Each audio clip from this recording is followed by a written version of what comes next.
Proclamación del Santo Evangelio según San Juan. Gloria a ti, Señor Jesús.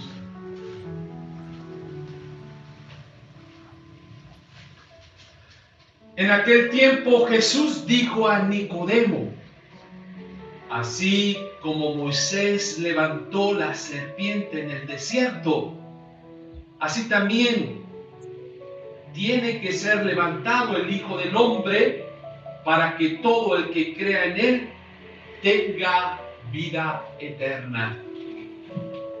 Porque tanto amó Dios al mundo que le entregó a su Hijo único, para que todo el que crea en él no perezca, sino que tenga vida eterna. Porque Dios no envió a su Hijo para condenar al mundo, sino para que el mundo se salvara por él.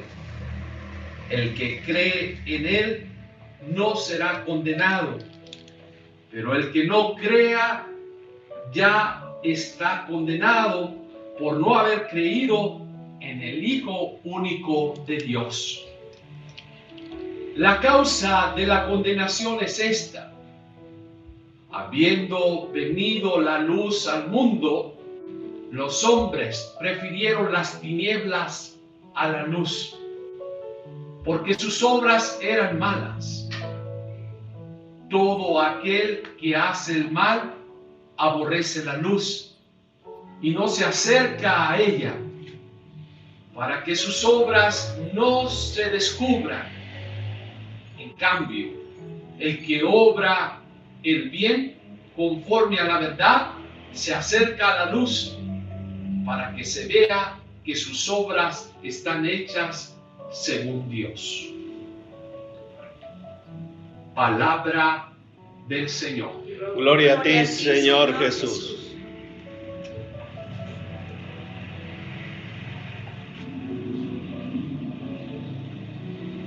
Si nosotros estudiamos las Escrituras, vamos a ver cómo Dios creó el mundo y lo creó bueno, creó al ser humano a su imagen y semejanza de él. Dios le dio al ser humano un paraíso para lograr encontrar pues el camino de la felicidad, de la plenitud en sí mismo, bueno, en toda esta creación que Dios nos da. Pero también la Escritura nos va a enseñar cómo entra el mal al mundo, cómo viene, y nos cuenta una historia, ¿sí? Cómo una serpiente viene y engaña, y bueno, allí el ser humano, en este caso Adán, no escucha la voz de Dios, no escucha lo que Dios le había dicho. No desobedezcas esta única ley o norma que te he dado, que era no tocar el árbol de conocimiento, el árbol del bien o del mal. Y bueno, el hombre, el ser humano eligió. Allí Dios nos da también un regalo hermoso, que es el libre albedrío, el saber elegir y escoger. Allí comienzan a elegir pues incorrectamente, y dice que se pierde ese paraíso. Perder el paraíso pues es perder esa paz, perder esa serenidad, perder eso hermoso que Dios nos da. No es solamente un lugar, sino es la manera también de vivir y de sentir. ¿Cuántos de nosotros no perdemos nuestra paz interna? ¿Qué es lo que nos hace perder la paz? Ya después vemos cómo la Escritura nos explica con Caín y Abel, cómo también cada uno elige. El que hace el bien, pues agrada a Dios. La ofrenda sube siempre a Dios, aquel que lo hace con amor, cuando uno lo entrega. Y aquel que es egoísta, el que da las obras, pues al final, pues cae en el mal, haciendo pues que exista un vacío profundo en su ser. Esta es una realidad del ser humano que vemos constantemente. Muchas personas se adhieren al mal, a vivir en la oscuridad, Hoy nos dice la palabra de Dios, San Juan, la gente viendo la luz muchas veces prefiere la oscuridad. ¿Y qué es la oscuridad? Vivir en la oscuridad es vivir en la vida mediocre, vivir en el pecado. El pecado es lo que te opaca, lo que te impide ver las bendiciones, lo que te impide ver lo hermoso de la vida, que te impide disfrutar y experimentar el amor de Dios a través de nuestros hermanos. El que prefiere la oscuridad es aquel que se ciega precisamente por el odio, el egoísmo, el orgullo, la soberbia, que no te deja ver, no te impide disfrutar lo que tienes, o el que tiene el deseo nada más de obtener bienes. Sí puede tener muchas casas, pero no vive en todas ellas. Al final no es que viva feliz, vive con un vacío profundo que no le hace ver las bendiciones que están enfrente de ellos. El pueblo de Israel, pues, nos cuenta la historia de las Sagradas Escrituras, y vimos en el libro de Números cómo el pueblo a cierto momento no quiere escuchar la voz de su líder, en este caso Moisés. No lo escuchan y quieren hacer de su vida lo que se les antoja, vivir una vida de desobediencia, se hacen desobedientes, quieren hacer lo que se les antoja, viven en el pecado, viven en una vida que no quieren escuchar ni a Dios y se alejan. Y cuando uno se aleja de Dios, pues empieza a ver el mal, a surgir el mal en la vida. ¿Y qué pasa? ¿Qué sucede? Dice el libro de Números, cuenta una historia hermosa en estos primeros libros del Pentateuco, cómo este pueblo viene una plaga, se puede decir, de serpientes que comienzan a morder a la gente. Y al morder a la gente, especialmente esta gente desobediente, esta gente mala, esta gente que no quiere hacer las cosas correctamente, dicen que comienzan a enfermarse, empiezan a tener una fiebre, muchos mueren por la mordedura de la serpiente. Y es allí, en ese momento de la convalecencia, es en el momento de la enfermedad, del dolor, que no saben qué hacer, cuando otra vez reaccionan. ¿Y qué pasa? Van con su líder, van con Moisés y le dicen: ¿sabes qué? Pues hemos fallado. ¿Sabes qué? Estamos muriendo, tenemos miedo. Y allí es cuando Moisés les dice: pues ¿saben por qué ha sucedido esto? Es por tu soberbia, es por haber elegido la oscuridad. Mira, eso es lo que causa la muerte en tu vida, es el pecado. El pecado es lo que te va a destruir tarde o temprano. Y allí, pues, es cuando Moisés habla con Dios para que se apiade también del pueblo. ¿Y qué sucede? Pues es precisamente cuando Dios le da un mandato de construir una serpiente de bronce. ¿Sí? Aquí quiero hacer un paréntesis.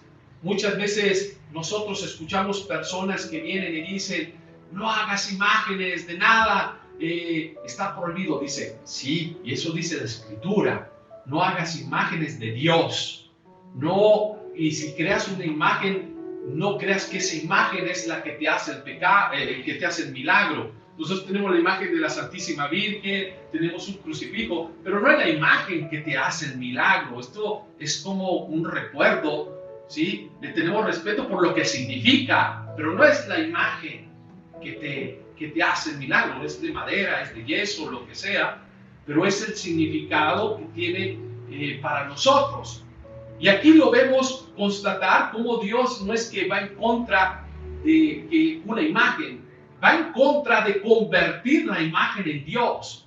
Porque aquí precisamente Dios le dice a Moisés: haz una serpiente de bronce, ponla, levántala en alto, y quien mire esa serpiente, ¿qué va a pasar? Se va a sanar. ¿Sí? Fíjense, aquí en la fe. No es que esa serpiente de bronce era la que hacía el milagro. ¿Quién es el que hace el milagro? Es Dios. Pero nos da un signo, nos da un símbolo, pero porque aquí entra el creer, ¿sí? Que Dios nos dice, Dios nos recuerda, y aquí tiene otro significado grande, pues cuando que ya nos lo va a dar precisamente Jesús hoy. ¿Qué significa?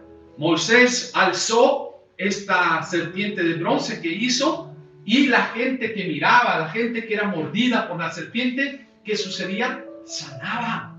¿Y sanaba por qué? Porque creían en la palabra de Dios. Empezaron otra vez a volver su vida a Dios, a darle lugar a Dios, de darle respeto y culto a Dios, no a la serpiente. ¿Sí me doy a entender? Aquí nos tiene que tener bien claro, porque aquí nosotros somos a veces que no queremos entender, somos cabezas duras, que empezamos, no, que imágenes. No, no es la cuestión de imágenes, es el quitar a Dios de tu vida. Ese es el pecado grave, convertir una imagen que sea Dios, ¿no?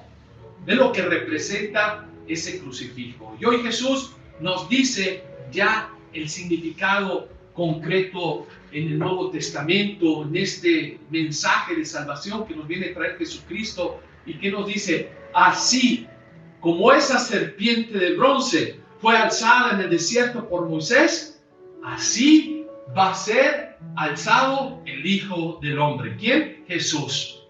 Va a ser elevado, pues, en la cruz. Y eso fue en el Gólgota. En ese monte, en el Gólgota, Jesús fue alzado como esa serpiente de bronce, que lo alzan, ¿para qué? Para que todo el que mire a Jesús tenga vida. Es el Jesús que nos viene a decir: yo vengo a darte vida, a entregarme totalmente, a darme, ¿sí? Esto es algo simbólico tan hermoso, tan bello, tan profundo, el amor total de Dios, que cada vez que vemos un crucifijo y lo tenemos, es recordarnos el amor total de Dios al ser humano. Y aquí es precisamente lo que se nos tiene que tener bien en cuenta, grabado en nuestras mentes y en nuestro corazón. Dios no viene a condenarnos. Dios no viene a que ninguno se pierda. Dios no viene a decirte que te vas a ir al infierno, te vas a... No, Jesús no ha venido, su misión no es destruir al ser humano, sino, pues, ¿qué sería? ¿Qué misión tendría? Ni la misión de la iglesia es condenar a la gente, ¿sí? La misión de la iglesia, de los sacramentos, de la misión de los padres de celebrar la Eucaristía, es precisamente pedir por los pecadores, pedir por los que han optado por el camino de la oscuridad, y decirle: vuelve al camino, regresa al camino. El tiempo de la Cuaresma, ¿qué es? Un tiempo de invitar a aquellas personas que han elegido incorrectamente, como lo hizo Caín, de decirle: no, te equivocaste, pero vuelve. Dios está dispuesto a darte la paz, darte otra vez ese lugar que tú necesitas, por lo cual tú fuiste creado. Esta es la misión. Esta es la misión que hoy nos habla Jesús. Yo no quiero que ninguno se pierda. Yo no quiero que el mundo perezca. No quiero que ninguno se pierda. Pero para eso tenemos que tener nuevamente fe. Tenemos que volver otra vez ¿a quién? Al Padre. Tenemos que volver otra vez a Jesús. Hemos vivido ya un año, se ha cumplido ya un poquito más de un año de que estamos viviendo esta pandemia, y sería un momento nuevamente para volver a Dios. Hay mucha gente que sí ha reconocido en su vida y dice: ¿qué he hecho con mi vida? A veces he descuidado a mis hijos, he descuidado a mi trabajo, mi misión que yo tengo, por mi egoísmo, por tantas cosas. Y quizás este virus pues nos hizo otra vez a muchos volver ¿a quién? A Dios, la mirada a Dios, a confiar en Dios, a tener esperanza. Pero hay muchos que siguen optando por la oscuridad. Hay muchos que siguen optando por mantener su vida fuera de esa luz que es Dios, que es Cristo. Y pues hoy estamos aquí en esta Eucaristía precisamente ¿para qué? Escuchando su palabra, para recordarnos que el pecado, que el mal, lo único que hace en tu vida es destruirte, es llevarte a ese hoyo, a esa oscuridad. A mí me da tristeza ver a tantos jóvenes que dicen, ven el temblor y no se hincan, ven la situación crítica del mundo y están como inmunes. Ahorita, ante esta pandemia, yo me sorprendo en mi pueblo, a veces pues dicen, los que se mueren son los ancianos, y los jóvenes se olvidan y viven una vida irresponsable, muchos de ellos en fiestas, parrandas, no cuidándose, ¿sí? Y esto me da tristeza y digo, ¿qué es lo que causa esto? ¿Qué es lo que les causa esta ceguera? Pues es una ceguera espiritual, no permitir que Dios les hable. Pero aquí la palabra de Dios habla muy fuerte y dice, bueno, yo vengo a traerle la luz, pero hay muchos que no quieren. ¿Y qué es lo que no quiere? Pues es tu orgullo, tu egoísmo, la vanidad del joven, la flojera. Pues ese es el mal que te ciega, y por eso tenemos que orar, y por eso tenemos una labor grande en la iglesia de ir a la juventud, de ir con los padres y recordarles a los hijos y decirles, ¿saben qué? Tenemos que darle el respeto y el lugar a Dios, aprender de la historia, aprender de estos sucesos que le sucedió al pueblo de Israel. Cuando se alejan, pues viene esta plaga, este mal que los destruye y los mata. Pero cuando uno pone la confianza nuevamente en Dios, Dios te va a traer la sanación y la salvación. Dios siempre está dispuesto a tenderte la mano. Dios está siempre dispuesto a perdonarte cuando tú reconoces tu pecado, cuando tú vas a Él. Pues yo te invito hoy en esta Eucaristía, este domingo, a renovar nuestra fe, nuestro compromiso de amar a Dios. Lo que es amar a Dios, pues es buscar la felicidad, la alegría, el gozo, pero el verdadero gozo, la verdadera felicidad, no la que te ofrecen las drogas, el alcohol, la fiesta, la pachanga, el derroche de talentos, sino realmente el compartir, el tener una actitud de apertura a Dios con un espíritu de generosidad, y sobre todo que exista el amor en tu vida, y vas a experimentar esa luz que te va a llevar pues a la plenitud como ser humano. Pues abre tu corazón, abre tu vida, así como Jesús lo hace en la cruz, que se entrega y se da. Él ha venido a darnos vida, a traernos la salvación. Él murió por ti, por mí, por todos nosotros, para que busquemos el camino de la luz y de la vida, que es el mismo Jesús. Así sea. Amén.